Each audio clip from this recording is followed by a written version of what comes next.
acceleration due to gravity, that is small g. So for this derivation,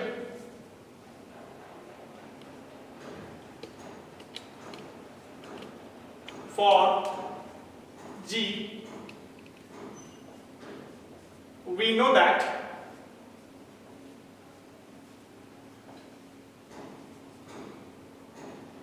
F is equal to mg. Also,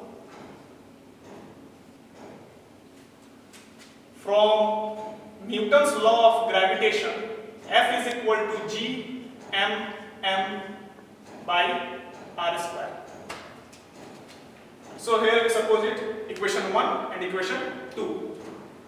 From equation 1 and 2, we get mg is equal to g by r square. Here m is cancelled out and finally g is equal to gm by r square, which is the derivation of acceleration due to gravity.